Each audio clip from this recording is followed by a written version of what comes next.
Welcome back to my channel. I don't know what I know I keep saying this. I don't know what I want to talk about. Like, is this not planned? No, this is just me showing up for every single video. I feel like it takes the whole November to figure out that that's what you need to do. Like November videos basically to get here.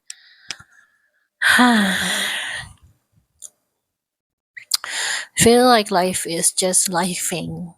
I don't particularly have any ambition these days. I don't want to have like I feel like I'm not chasing money actively. I'm not chasing relationship at all. That's like probably an abandoned dream from like 20 years ago. I think I stopped chasing relationship ever since my life became so stressful with money. I just stopped altogether. I just can't think about it like that. It's like, and then also like I'm friend with a lot of older people as well, and I notice like having, because I'm a woman, having a boyfriend or having a husband, it's not really a solution to life. It feels like it's actually adding a lot of problems to life, or it becomes the source of the problem. It's like you just work twice more with less money basically. um so I feel like I as an adult I never felt like I'm missing out on uh like romantic relationship. I probably feel a bit like I'm missing out on like family life, meaning like the love that you receive from your children. But there's not much, because I fully understand and have witnessed many families as well that kind of shatter my illusion and my infatuation with that.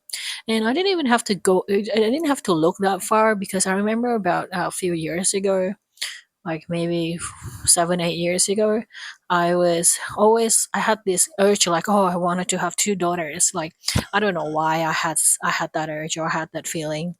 I'm like, oh, I don't want to have any sons, or I want to have two daughters. And then suddenly I have like two flatmates from South Korea basically, and there were two girls, and it was so difficult adjusting to them, because one was so dominating but incompetent, the older one, and she was always acting as if that she was right and she was the boss, compared to the younger one. But the younger one was hardworking and more competent, but her competency was always being undermined by the older one, and teased and checked always.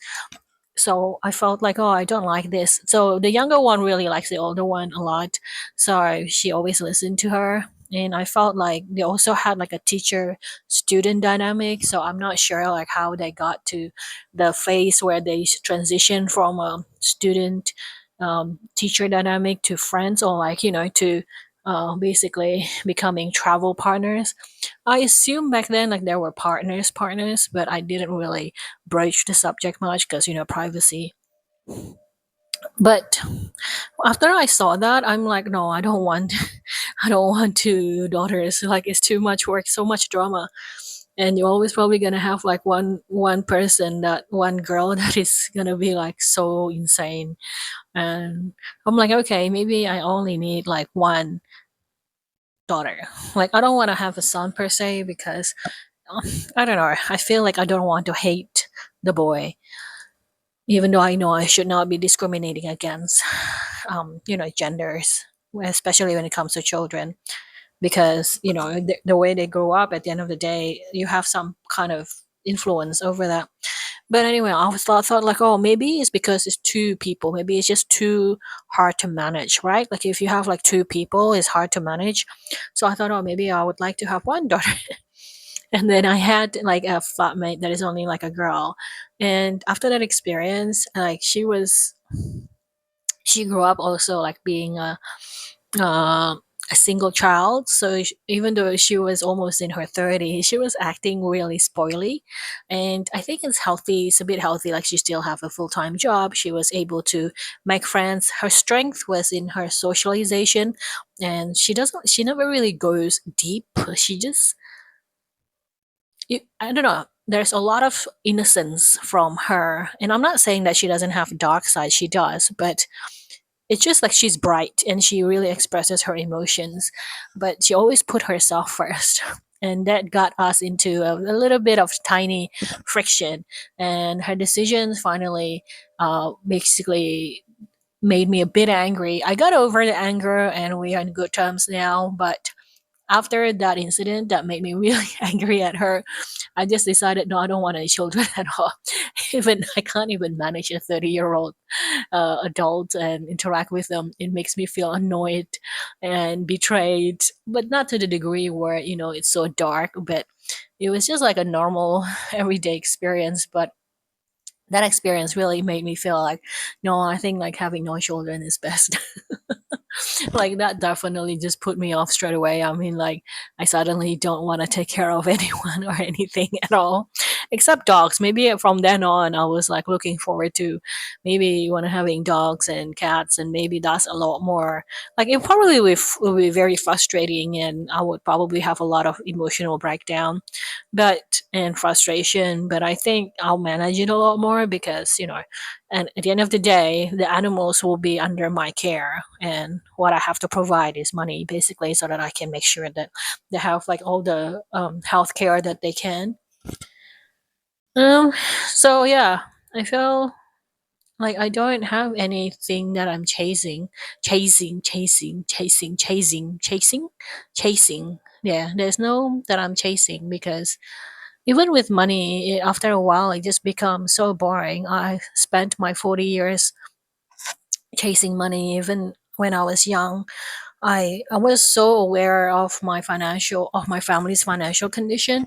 So I was aware we were poor when I was a kid. I was like my parents would call me stingy because I would not share my money because and I was thinking we don't have enough money.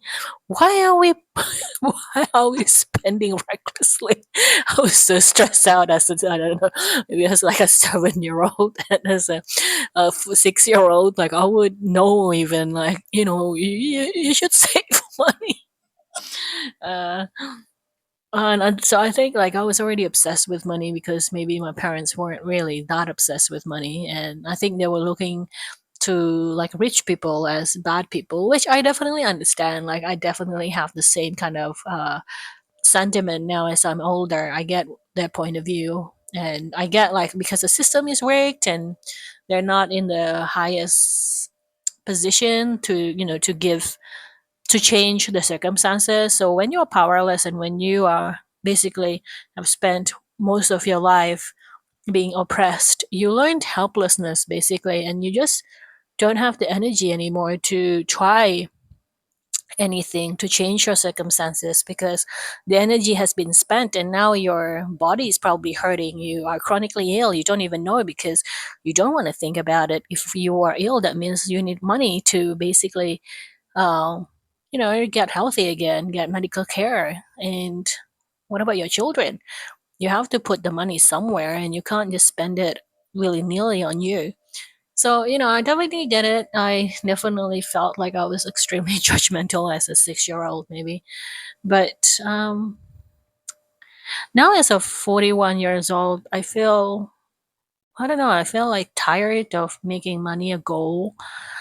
Definitely it's important. I still feel a lot of anxieties and a lot of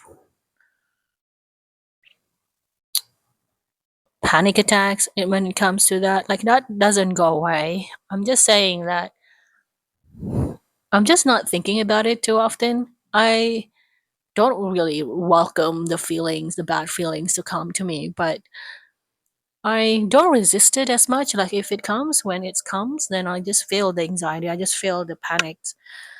But outside of that, when I'm not feeling those negative feelings, I just use my brain for something else and focus on something else that is nice. I am obsessed with other things. I prefer it that way. And I know that sounds strange, but not being obsessed with money is so weird because it almost feel like that time when I was starving and when you go past your 3 days or 4 days and on the fifth day you suddenly stop feeling hunger and your mind is clear and suddenly you realize you have a whole day of nothingness because you basically have to spend like 3-4 hours uh, minimum to either to eat or to prepare food, and suddenly those hours is being reclaimed. So because like you don't have to prepare food, because you don't have to eat, and it's a bit like that. It's like suddenly I kind of have like time, because I don't I decided that no, because I didn't want to be obsessed with money, so suddenly I'm reclaiming time that I used to spend obsessing about it and worrying about it. It's like, oh, this is interesting, this is new, I did not know that I could have this experience. But I basically just spend it more on just reading my manhwas and reading more and more manhwas. And I really like reading like manhwas and like comic books, mainly because it's a storyline, right? You basically are downloading a lot of stories from this fiction comic books. Because, and what does that mean? That means like you are practicing situations in your life that you probably haven't experienced or will never experience, and you're practicing it in your brain. It's like a simulation exercise, basically. You are learning like, oh, this situation exists, this kind of life circumstances exist when you go, like, of course, like if you're not reading about fantasy and reading about ass ranking world, or even like in those situations, you also learn a lot. You learn about power dynamic, you learn about how to navigate people when you have to manage them, and how to navigate technology, how to use that, how to think, how to see ahead and stuff like that. So it's not, you're never not learning anything. That's how I justify things. I mean, like, I think that's how I learned about the world anyway when I was younger. I basically learned a lot of mangas. And that's why I wasn't like shocked about being introduced into the idea of transgenderism or transsexualism. Because when I was a kid, I basically read that in my mangas, in my comic books, like they were there, and it was just part of their lives. But of course, like back then I didn't understand, but I was exposed to those stories, and I was like, okay, those kind of people exist. Like, back when I was reading it, I wasn't judging it, I was just reading it. And most of them are not the main characters, so they're just like characters that the main characters meet or part of a family members, and it's just like someone that just passing through, but you are being introduced to those circumstances. So by the time I was introduced to them, like the concept of actually real people who are in those circumstances, it's no longer a shock to me, because I'm like, yeah, okay, I know these kind of people exist because I read it in my manga. Of course, like there are also other very bad things in mangas that didn't get censored, because I grew up in '90s, and you basically, well, if your parents raised you the way we were raised, they probably could go to prison. But I guess I'm just reclaiming a lot of childhood activity, because now I'm not obsessing about money. Like, don't get me wrong, my circumstances hasn't changed one bit. I'm just saying to you that the only thing that changed is my obsession with it. I'm just not obsessed with it anymore. And I'm surrendering, basically. I'm just surrendering whatever it is that's going to happen. If it's bad, then, let the bad things happen. And I'm just going to get through it. I guess, like, because that's how I perceived it when I was starving as well. Like, oh, well, it's here now. I can't do anything about it. Let's just starve. I got out from that situation, because your body will tell you when it needs to stop. I guess I'm just waiting for my psyche, or my soul, or my spirit guide, basically telling me it's over. You don't have to worry about money anymore, or you don't have to worry about obsessing about money anymore. And so I guess I'm just waiting for that moment to arrive. I feel like the moment that I stopped obsessing about it happened last year. Is like that snap moment.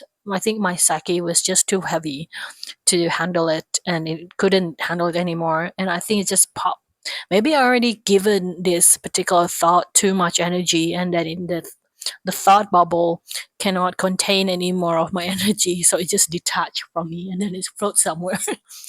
Because if you read Abraham Hicks teachings, or like any other of the spiritual teaching, like about thought form. I know this is going to woo wah wah territory, but thought forms is basically um, it is what it said, a thought form. So a form that is being created by your thoughts. So your thoughts is basically creating this um, not physical but a tangible entity that we can't see, of course, because it's in the form of thought. But it's maybe you can think about it as if that you are sending electrons, like positive or negative electrons, and then so it becomes it will have its own mass just because, but we can't see it because it has to be physical if we have to see it. And and every time you think about something, it collects itself and kind of like gain gravity towards it. And it's like if you collect drips of water into a bowl, eventually that bowl will fill with water, right? Because the drips contributes to the amount of water that goes into that bowl. It's the same with thought form, but like the thought is just like you just keep feeding this form. Whatever, you start with one thought and then it just keeps gathering itself, and then before you know it, it has this weight. And the way it was explained to me is that most of ghosts, or most of this entity that are bad, that is haunting earth, is most of it are thought form.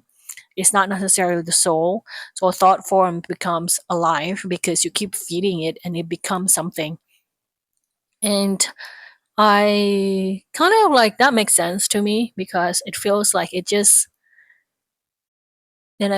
similar identical things attracts, like birds from the same flock, right? Birds of the same feather flock together. It's like that principle. So they just exist as its own. Like if you have anger, so it becomes like this thought form of anger that is specific to you. In my case, like Valerine's anger container, like and if you imagine a sphere, and it's just all my anger, and then it just forms into something else. It's like when you start with your mom and dad cells, and then it splits, and then it keeps splitting and becomes like an organized cells, and then before you know it, it splits and differentiate, and it becomes the cells that started with only like one cell that your mom had, and then introduced with your dad's DNA, and then it starts with that one cell and then keeps splitting, and then it becomes multicellular cell. So it has like a lot of cells because it keeps replicating, and then that becomes differentiated, and then it becomes organ cells. Now, like as you're an adult, your liver cells will be very different than your heart cells. But they all of you used to be in one cell, and in your dad's DNA. So it's a bit like that. It's like you're building like this entity cell by cell, like brick by brick almost. And even though it started really weak, I am going off tangent. I definitely realize that. But I feel like I have built that obsession with money thought um, for a lot, and I think it became maybe it hit a threshold and it just floated away from me because it was just too heavy already. I fed it too much, and then when it kind of left me, I just felt really light because it no longer feeding on me anymore, and I felt like I just stopped obsessing about it because the thought form kind of just disconnected from me and it went away.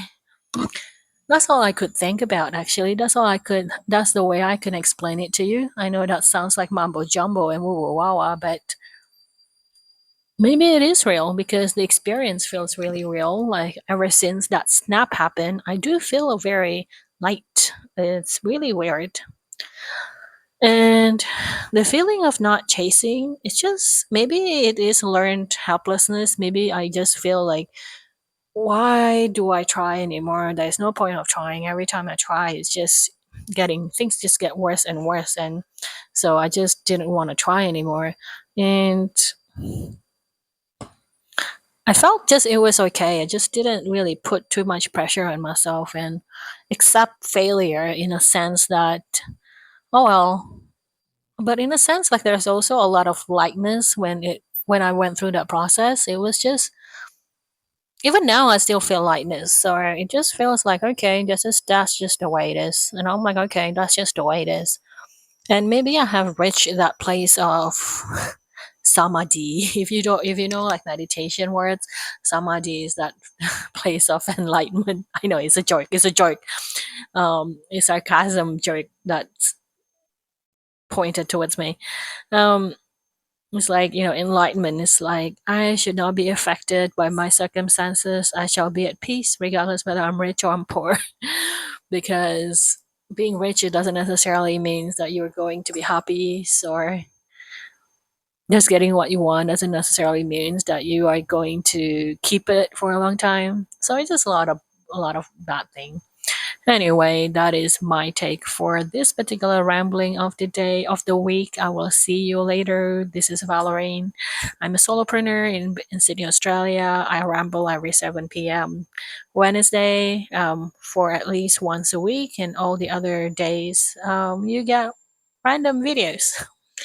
I will see you guys later. If you want to check out my work, you can go to my description box below and see the links, and it will take you to places of the things that I've done in the past. Bye.